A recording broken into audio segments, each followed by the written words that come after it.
నువ్వు ఇక్కడ ఉండి అట్టాక్ గెలవలేవు అంటే అది జగన్ చెప్తే కోపం వచ్చింది, రాధాకృష్ణ చెప్తే సంతోషం అనిపించి ఏం చేయాలన్నప్పుడు ఓకే నువ్వు ఇక్కడ కాదు ఆంధ్రాకి వెళ్ళు, మీ అన్న సంగతి తేల్చేసేయి, అక్కడ నీకు ఎట్లా గవర్నమెంట్ సపోర్ట్ ఉంటది, బాబు గారు వచ్చేస్తున్నారు కాబట్టి నువ్వు ఇక్కడ మాత్రం ఇది చెయ్యి అని చెప్పాడు.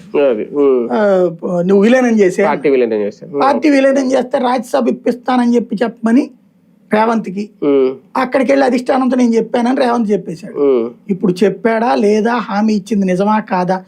ఎందుకంటే ఇప్పుడు డికే శివకుమార్ ద్వారా అంటున్నారు తెలంగాణ నుంచి కదా మరి రాజ్యసభ తీసుకోవాల్సింది, కర్ణాటక నుంచి వచ్చిందంటే డికే శివకుమార్. మరి డికే శివకుమార్ వేణుగోపాల్ ఈ అమ్మాయిని ఏమి చేర్చాలనుకోలేదు.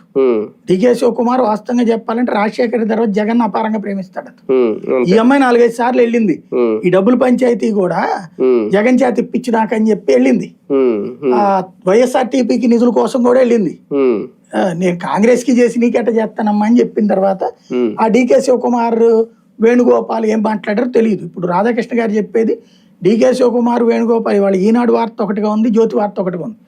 ఈనాడేమో ఈఎంఐ ప్రయత్నిస్తోంది రాజ్యసభకని రాసింది, జ్యోతి ఏమో ఆల్రెడీ ఇచ్చిన హామీ నెరవేర్చడం భాగంగా వాళ్లే పిలిచి కన్ఫర్మ్ చేశారని చెప్తున్నారు. ఇప్పుడు వాస్తవంగా 4 సీట్లు ఉంటాయి అక్కడ కర్ణాటకలో, 4 ఒకటి బీజేపీకి, 85 సీట్లు ఉన్నాయి బీజేపీకి, ఇది వీళ్ళతో కూడా కలిపి. ఇప్పుడు జేడీయూ కూడా కలిసిపోయింది కదా, జేడీఎస్ 85 ఇద్దరికి కలిపి. అక్కడ